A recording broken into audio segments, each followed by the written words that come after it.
لکھنؤ کی متحرک تنظیم شائقین ادب کا چوتھا پروگرام بھی کامیابیوں سے ہمکنار رہا۔ پہلا پروگرام غیر ترجیح ہوا، دوسرا کوہرام ردیف پر، تیسرا محترم احمد ابراہیم ملوی پر۔ یہ پروگرام ایسا تھا کہ جس نے ایک تاریخ رقم کی۔ تقریباً 3 پروگراموں کو ایک پروگرام میں سمیٹ دیا گیا۔ 17 مقالے اس وقت پڑھے گئے اور 10 روز کے بعد ایک دوسرا پروگرام 11 اگست کو منعقد ہوا، جس کی صدارت خود محترم احمد ابراہیم ملوی نے فرمائی۔ یہ پروگرام عالمی شہرت یافتہ شاعر کویت میں گزشتہ 25 برسوں سے مقیم، درس و تدریس میں منہمک محترم عامر قدوائی کی خدمات کے اعتراف میں جشن عامر قدوائی کے عنوان سے سینٹ روز پبلک اسکول میں ادیبوں و شاعروں کے ہجوم میں ہوا۔ پیش ہے لرن آن لائن ود فیضان خان۔ مقام مسرت ہے کہ جناب ڈاکٹر عامر قدوائی صاحب تشریف لے آئے۔ یہ ہر 1-1.5 سال کے وقفے سے لکھنؤ تشریف لاتے ہیں۔ لکھنؤ والے ان کی آمد پہ آنکھیں بچھاتے ہیں۔ وہ لکھنؤ والے جنہوں نے میر کا استقبال سلیقے سے نہیں کیا، پہچانا نہیں، حضرت میر نے اپنا جبہ قبہ پہنا، اس کے بعد ان کو پہچانا گیا۔ اس شہر میں اگر کوئی آدمی سوٹڈ بوٹڈ آتا ہے، کبھی کیپ لگاتے ہیں، کبھی اس کے بغیر آتے ہیں، اس کے بعد بھی لکھنؤ والے پہچان رہے ہیں، اس کے مطلب ان کی شخصیت میں کوئی طلسم ہے، کوئی جادو ہے کہ جس کی وجہ سے لوگ ان کو پہچان لیتے ہیں، یا یہ قدوائی ہیں، کوئی اندر سے ان کو دعا معلوم ہے کہ اس کو پڑھ کے جاؤ تو خود ہی سارے علاقے مسخر ہو جائیں گے۔ بہرحال ان کا استقبال ہے ابو محمد صاحب کے اس شعر سے کہ کہاں یہ ہوش کے کچھ اہتمام ہم کرتے، یہ بام و در تیرے آنے سے جگمگائے ہیں۔ تشریف لے آئے محترم عامر قدوائی صاحب کرسی مخصوص پر۔ آج کے صدر محترم جناب احمد ابراہیم ملوی صاحب تشریف لے آئے۔ مولانا عبدالسمیع صاحب بنارسی تشریف لے آئے۔ ان کو بنارسی ہم لوگ اس لیے کہتے ہیں کہ یہ جہاں جس علاقے میں جاتے ہیں وہ علاقہ ان کے وجود سے گلزار ہو جاتا ہے۔ یہ بنارس گئے تو بنارس والوں نے قبول کر لیا، لکھنؤ واپس آئے تو لکھنؤ والوں نے پھر پلکیں بچھائیں۔ ان کا استقبال ہے۔ ڈاکٹر ہارون رشید صاحب تشریف لے آئے، ان کا استقبال ہے۔ ایک صاحب تھے یہاں عالم نقوی، ہم لوگ ان کو بہت زمانے تک عالم کہتے رہے، تو ان کے ساتھ بڑی دقت تھی۔ قلب صادق صاحب کو ایک بار انہوں نے بتایا کہ صاحب یہ مولائے کائنات اب تک ہم لوگ حضرت علی کو کہتے تھے، حضرت علی کرم اللہ وجہہ کو مولا کہتے تھے اور فخر کرتے تھے۔ ایک طبقہ ضد کے ساتھ کہتا ہے شدت سے، ایک سستی کے ساتھ کہتا ہے، لیکن ہمارے یہاں تو یہ مولانا پیدا ہو گئے، صاحب ہر جگہ جگہ مولا ہے۔ تو قلب صادق صاحب جب بہت تب گئے ان کی تقریر سے، تو انہوں نے کہا کہ بھائی ہم لوگ تو بہت پڑھ لکھ کے محنت سے عالم بنے ہیں، لیکن ہمارے عالم صاحب بچپن سے عالم ہیں۔ تو یہ سب ہے۔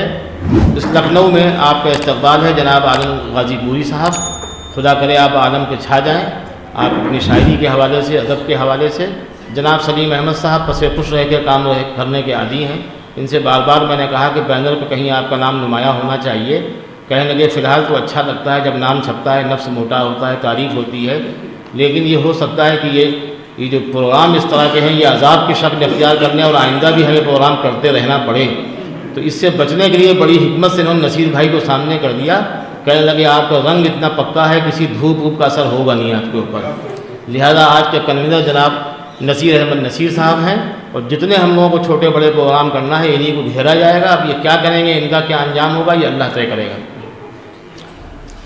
جناب خلیل احسن صاحب تقریباً 20 سال ہم لوگوں سے دور تو نہیں رہے، لیکن محفلوں سے کسی حد تک خود کو دور کر لیا تھا۔ لکھتے پڑھتے رہے، پڑھنا ان کا بہت ہی محبوب مشغلہ ہے۔ جس طرح کی لائبریری انہوں نے بنائی ہے اس سے واقعی یہ اندازہ ہوتا ہے کہ ادبی ذوق جن کو ہوتا ہے وہ ٹوٹے مکانوں میں رہیں یا خوبصورت مکانوں میں رہیں، کتابیں ان کے ساتھ رہتی ہیں۔ ہوتا یہ جب مکانات اچھے ہو جاتے ہیں تو کتابوں کی بہت ضرورت ہوتی ہے۔ یہ مجھے تو بالکل نٹوں جیسا ڈیرا ہے، مکانات تبدیل کرنا پڑتے ہیں، تو جتنی لائبریری میں کتابیں لوگوں کے پاس ہوتی ہیں اتنی میں نے 3 بار تباہ کی، اور اس کی 4 گنی کتابیں مقبول احمد لاری کے یہاں کچھ ایسی ان سے مجھے الجھن ہوئی۔ ان کی جو بات کی پود ہے کہ وہ سب کتابیں اتنی موٹی موٹی کتابیں تھیں 1,000 پیج کی، جو نہ دوبارہ ہم خرید پائیں گے نہ پڑھ پائیں گے، لیکن وہ سب برباد ہوئیں۔ اور تب مجھے پھر احمد ابراہیم ملوی کی یہ بات سامنے آئی کہ جو ذاتی لائبریریز ہیں ان کی کوئی حیثیت نہیں ہوتی ہے، یہ ہمارے وجود تک ہوتی ہیں۔ اگر ہمارے بعد کا وجود مہک رہا ہے، دوسری نسل اور تیسری نسل بھی کتابوں میں دلچسپی رکھتی ہے، تو امید کی جانی چاہیے کہ وہ کتابیں بھی ان کی بیویوں کے ساتھ ساتھ سفر کریں گی، ورنہ بیویاں گھروں میں بڑھتی جاتی ہیں اور کتابیں غائب ہوتی جاتی ہیں۔ جہانہ آل سلیم صاحبہ بھی بڑے باپ کی بیٹی ہیں، اور انہوں نے بھی کتابوں سے اپنے آپ کو سجا کے رکھا۔ ان کے گھر میں بھی کتابوں کا اچھا ذخیرہ ہے، تو جس کو ذرا بھی ذوق ہو وہ ان سب لوگوں پر نظر رکھے اور ان کی کتابوں کو برباد ہونے سے بچائے۔ جیسے یہ لوگ داؤں دے سب کتابیں جا کے اٹھا لائے۔ احمد ابراہیم ملوی صاحب کی وصیت ہے کہ ہمارے وارث، ہمارے گھر میں 2 بیٹے ہیں، جو کچھ مال و متاع ہے وہ سب ان کا ہے، لیکن جتنی کتابیں ہیں بغیر پوچھے آپ اٹھا لے جائیے گا. ہم تو زندگی میں دھیمے دھیمے کھسکا رہے ہیں. الوی صاحب کچھ بول نہیں رہے ہیں لیکن وہ سب لکھ کے دے چکے ہیں. اب سن لیا جائے جناب، کسی کو نہ سنا جائے، میں خود شروعات سنا دوں گا آپ لوگوں کو. صاحب کے متعلق ہیں: تو اگر ہے صاحب فکر و نظر، تو اگر ہے صاحب فکر و نظر، شور خاموشی کو بھی محسوس کر. تو اگر ہے صاحب فکر و نظر، شور خاموشی کو بھی محسوس کر. ہو نہیں سکتا ہے جو صرف نظر، ہو نہیں سکتا ہے جو صرف نظر، ہے وہ عامر کا کلام معتبر. ہو نہیں سکتا ہے جو صرف نظر، ہے وہ عامر کا کلام معتبر. بغض و کینہ اور حسد سے پاک ہیں جناب عامر، بغض و کینہ اور حسد سے پاک ہیں. آئینہ داری ہے جیسے جلوہ گر. بغض و کینہ اور حسد سے پاک ہیں، آئینہ داری ہے جیسے جلوہ گر. ہیں یہ عصری آگہی کے ترجمہ، ہیں یہ عصری آگہی کے ترجمہ. ان کی رہتی ہے نظر حالات پر، ہیں یہ عصری آگہی کے ترجمہ. ان کی رہتی ہے نظر حالات پر. شور خاموشی بہت ہے بے مثال، شور خاموشی بہت ہے بے مثال، ہے سبھی کا نقطۂ فکر و نظر. اور شعر حاضر ہے: کیسے فن شاعری پائے عروج، کیسے فن شاعری پائے عروج، فکر عامر ہے یہی شام و سحر. یہ شعر بھی سماعت فرمائیں کہ اپنی غزلوں کو دیا ایسا نکھار. سنجے بھائی ذرا بیٹھ جائیں کرسی تھوڑا سا.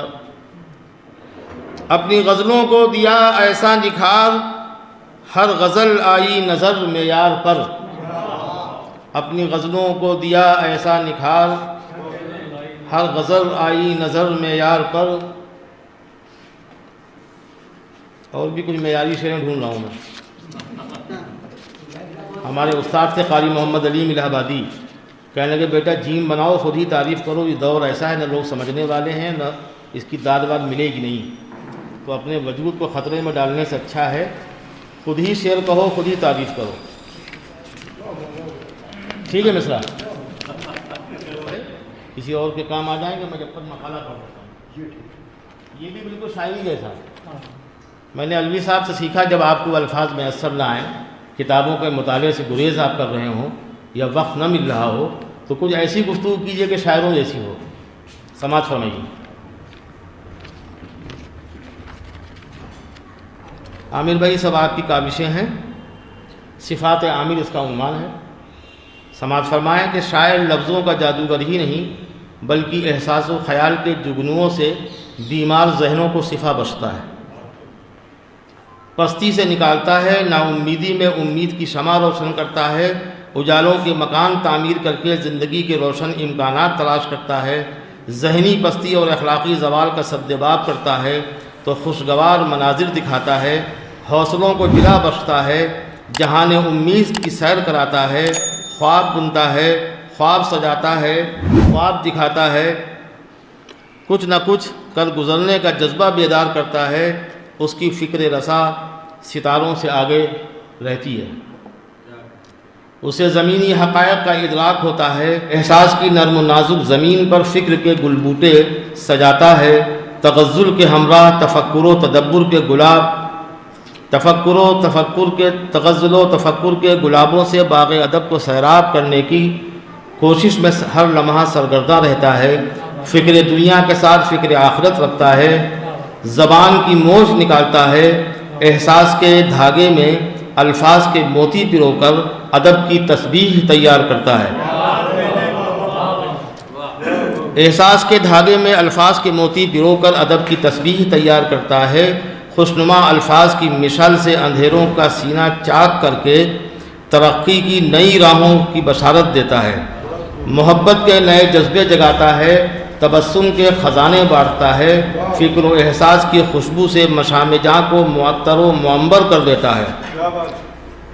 شاعر ہی ہے جو ماضی قریب و بعید تاحال تاریخ زمانہ رقم کرتا ہے، صحت زبان کے ساتھ نئے الفاظ و تراکیب کو جنم دے کر زبان میں خوشگوار اضافے کرتا ہے، سماج کے المیوں پر نظر رکھتا ہے، حالات کے تقاضوں کو اپنی دوربین نگاہوں میں رکھ کر وہ عکس دکھاتا ہے جو کہ عام نظروں سے اوجھل ہوتے ہیں۔ کامیاب شاعر عقابی نگاہ اور شاہین جیسی پرواز رکھتا ہے۔ شاعر غموں سے نڈھال لوگوں کو مایوسیوں و محرومی کی دلدل سے نکالنے کے لیے محبت کے ترانے لکھتا ہے اور الفت کے گیت گاتا ہے۔ مگر جب ظلم حد سے بڑھتا ہے تو یہی شاعر الفاظ کو نکیلا بنا کر ہتھیار کا کام لیتا ہے، اور جہاں تلوار کارگر نہیں ہوتی وہاں شاعر کا قلم اثر دکھاتا ہے۔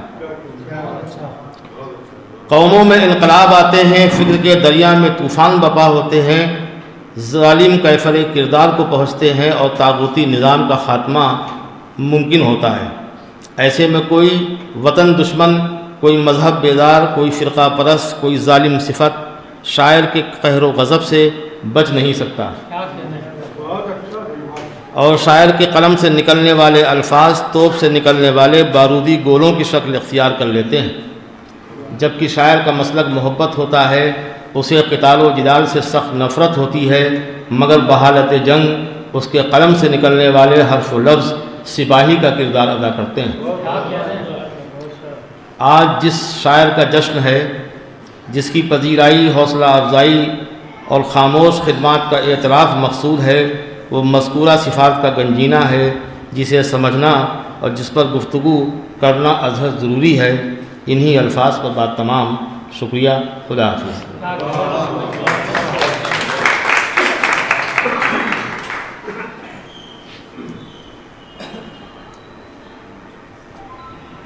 اب میں اپنی ٹوٹی پھوٹی تحریر کے بعد دعوت دیتا ہوں جناب ڈاکٹر عصاء الحق صاحب کو۔ وہ ڈاکٹر میراج ساحل صاحب کے فرزند ہیں اور لائق فرزند ہیں، اس اعتبار سے کہ ان کے جات جو چراغ انہوں نے روشن کیا تھا اس کی روشنی کو ان لوگوں نے کم نہیں ہونے دیا، بلکہ تب و تاب کو اپنی کاوشوں سے بڑھایا۔ وہ تشریف لائیں، تالیوں سے ان کا استقبال ہو اور ان کی تحریر کو عزت و احترام سے سنا جائے۔ عامر قدوئی صاحب کو پہلی بار دیکھ رہا ہوں اور آج بالمشافہ ملاقات کا شرف حاصل ہوا ہے، پہلی مرتبہ۔ کتاب ہمارے پاس آئی تھی، شور خاموشی، اس کو پڑھا ہے، اس کے بعد ٹوٹے پھوٹے جو تاثرات ہیں وہ آپ کی خدمت میں۔ ڈاکٹر عامر قدوئی کی شاعری میں جدت پسندی۔ ڈاکٹر عامر قدوئی کو رشید قریشی کے حوالے سے جانتا ہوں، جنہوں نے آپ کو خود سے اتنا وابستہ کر رکھا تھا کہ آپ دیگر شعراء کی دسترس سے باہر تھے۔ اب موصوف کے بعد آپ کے قدم زمین پر آئے ہیں تو شعراء اپنے درمیان اس ستارے کو دیکھ کر خوشی محسوس کر رہے ہیں جو آسمان ادب پر کبھی چمکتا تھا۔ رشید قریشی اور عامر قدوئی کے لاحقے حذف کر دیے جائیں تو شناخت سی غائب ہو جائے گی کہ کون رشید اور کون عامر ہے، لہذا لاحقہ دونوں میں لازم و ملزوم ہے۔ دبئی پلٹ شاعر کو عالمی شاعر کہتے ہیں، اور جو خود کویت میں مقیم ہو اسے آپ کیا کہیں گے؟ ان باتوں سے شاعری کا کچھ بھی لینا دینا نہیں ہے۔ عامر قدوئی کا بھی خود ان فضول کی چیزوں سے سروکار نہیں ہے، اس لیے کہ جب ہم ان کی شعری کائنات کھنگالتے ہیں تو ہمیں شعری لوازمات سے پر کلام نظر آتا ہے۔ عامر قدوئی نے سن 65 میں پہلا شعر اس وقت کہا تھا جب آپ محض 9ویں جماعت میں تھے۔ زندگی ہے کہ گداگر کی ردا کی صورت، زندگی ہے کہ گداگر کی ردا کی صورت ریزہ ریزہ ہوئی جاتی ہے ہر ایک سانس کے ساتھ۔ اس شعر سے اندازہ ہوتا ہے کہ آپ کی شعری بساط کرب پر کھڑی ہوئی جو مختلف مراحل طے کرتی ہوئی احتجاج کی منزلوں میں داخل ہوتی ہے۔ غربت دیکھ کر افسردہ ہونا شرافت نفسی کی دلیل ہے اور اچھے شاعر کے ساتھ اچھے انسان کا سفر بھی طے کراتی ہے۔ عامر قدوئی اپنے اوصاف کی بنا پر اچھے انسان ضرور ہیں، تبھی اچھے شعر کہنے کی صلاحیت رکھتے ہیں۔ ڈاکٹر عامر قدوئی اسلامی تہذیب سے واقف ہیں۔ آپ کا شعری مجموعہ شور خاموشی 2019 میں شائع 240 صفحات پر مشتمل ہے، جس میں نظمیں اور غزلیں ہیں۔ نظموں میں روانی اور غزلوں میں نکھار ہے۔ نظم پڑھیے تو لگتا ہے کہ یہ نظم میں ید طولہ رکھتے ہیں، اور جب درمیان میں غزلیں آتی ہیں تو معلوم ہوتا ہے کہ آپ غزل کے بہتر شہسوار ہیں۔ یعنی عامر اپنے یہاں دو دنیایں آباد کرتے ہیں۔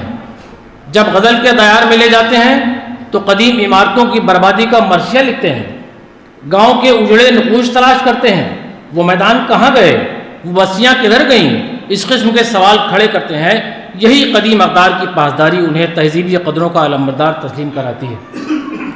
نظمیں پڑھیے تو محسوس ہوگا کہ حال ہی آپ کے ذہن میں ہیں جنہوں نے نظم کی بنیاد رکھ کر نظم ہی کہنے کو کہا تھا اور غزل اور قصائد کو ناپاک دفتر قرار دیا تھا۔ عامر کی نظمیہ شاعری واقعی اچھی ہے۔ فلیٹ پر دو نظمیں گہرائی اور گود بھرائی دریا کو کوزے میں بھرنے کی مثال ہیں۔ نظم خدا ہے میں وحدت الوجود کے فلسفے کو عمدہ پیرا میں پیش کیا ہے۔ صفحہ 46 میں عامر کے لہجے اور انداز بیان پر نگاہ ٹھہرتی ہے کہ شکر خدا کا چپی ٹوٹی اس کا نامہ آیا تو، شکر خدا کا چپی ٹوٹی اس کا نامہ آیا تو، ناسے واسے چھوڑو یارو دنیا بنیا جانے دو، ایک ہی ٹھوکر لا پٹکے گی عرش سے ان کو فرش پر بھی، ایک ہی ٹھوکر لا پٹکے گی عرش سے ان کو فرش پر بھی، اپنی جھوٹی شہرت پر جو نازاں ہیں اترانے دو۔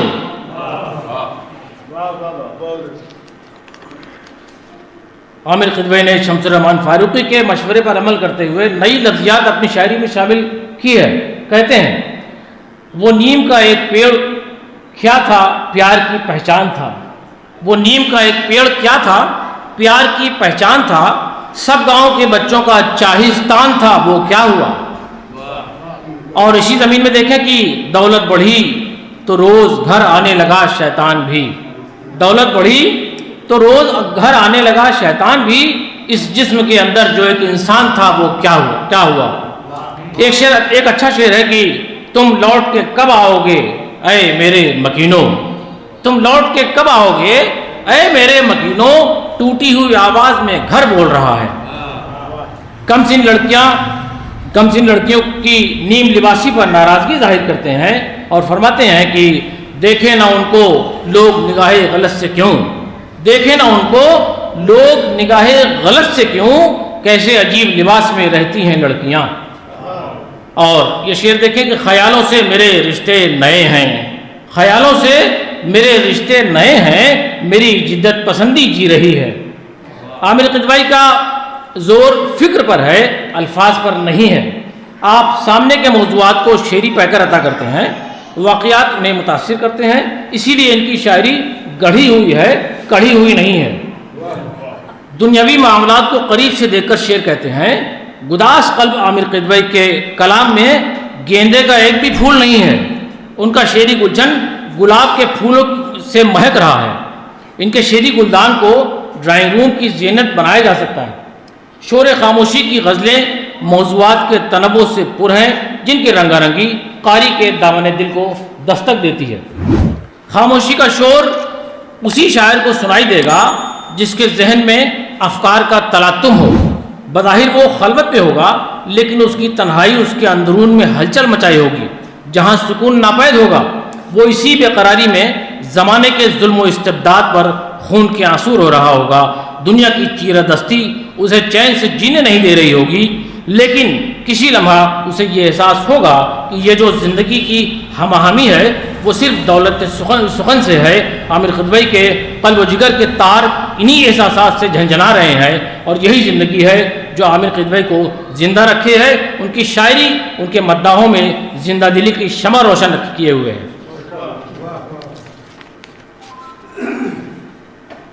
عامر قدوئی کی سیاسی شاعری چنگاری سے شروع ہو کر شعلے تک بھڑکاتی ہے۔ یہاں ان کے تیور عوام میں ولولہ پیدا کرتے ہیں۔ کمزور دل والے ان کی شاعری کو سننے میں دہل جائیں گے۔ اس میں ایسی منظر کشی ہوگی جو جنگ پر آمادہ کرتی ہے۔ لگتا ہے کہ عامر قدوئی کسی فوج کے کمانڈر ہیں یا حضرت حسان بن ثابت کی طرح لوگوں میں جوش بھر رہے ہیں۔ یہاں ان کی صدائے احتجاج میخائیل شولوخوف کی یاد دلاتی ہے، جس نے کہا تھا کہ اچھے قلمکار کو چاہیے کہ جب سچ لکھنے بیٹھے تو اس کی آنکھوں میں خون اتر آئے، اس کی تحریریں اس کے اپنے خون دل سے لکھی ہوں، تب وہ صداقت کا حق ادا کرنے میں کامیاب ہوگا۔ عامر نے قلم کی حرمت کی پاسداری کی ہے۔ عامر قدوئی فطری شاعر ہیں، اردو کے فروغ میں ہر طرح سے تعاون کرتے ہیں، اہل اردو سے محبت کرتے ہیں۔ کویت سے یہاں آپ کی آمد پر بہت سے شعراء کی نگاہ حسرت آپ پر ہے کہ شاید آپ انہیں عالمی بنا دیں، لیکن یہ لکھنؤ ہے۔ عامر قدوئی فطری شاعر ہیں، اردو کے فروغ میں ہر طرح سے تعاون کرتے ہیں، اہل اردو سے محبت کرتے ہیں۔ کویت سے یہاں آپ کی آمد پر بہت سے شعراء کی نگاہ حسرت آپ پر ہے کہ شاید آپ انہیں عالمی بنا دیں، لیکن یہ لکھنؤ ہے، یہاں سفلے بھی ہیں، اردو بھی ہیں، ہر طرح کے دھڑے اور گروہ سے بھرا ہے ہمارا لکھنؤ۔ عامر قدوئی جیسے شریف اور معیاری شاعر کو اس بات کی فکر کرنی ہوگی کہ آیا وہ ادب سے سمجھوتا کرتے ہیں یا وہ کسی کی ستائش سے خوش ہو کر ادب عالیہ کا سودا کرتے ہیں جو ان کی شاعری اور شخصیت کا حصہ نہیں ہے۔ ڈاکٹر عامر قدوئی کی تحریر دیکھنے سے تعلق رکھتی ہے۔ آپ خواہ بڑے شاعر نہ بن پائیں، لیکن جو اعتبار شعری دنیا سے آپ کو ملا ہے وہ کسی عظمت سے کم نہیں ہے۔ آپ ان کا اپنا رنگ و آہنگ ہے، آپ کہیں سے اجالا نہیں لاتے بلکہ اپنا چراغ روشن کرتے ہیں، جس کی تیز روشنی ان کے مداحوں کے شیش محل کو منور کرتی ہے۔ اس دعا کے ساتھ کہ عامر قدوئی کا قلم چلتا رہے اور شاعری کی اعلیٰ اقدار کو رقم کرتا رہے۔ بہت بہت شکریہ۔ لرن آن لائن کی جانب سے آپ سے بس اتنی التجا ہے کہ ہمارے اس پروگرام کو لائک، شیئر اور سبسکرائب ضرور کریں، ساتھ ہی بیل آئیکن دبانا نہ بھولیں جس سے ہماری ہر ویڈیو آپ تک اپلوڈ ہونے کے ساتھ ہی پہنچ سکے۔ شکریہ۔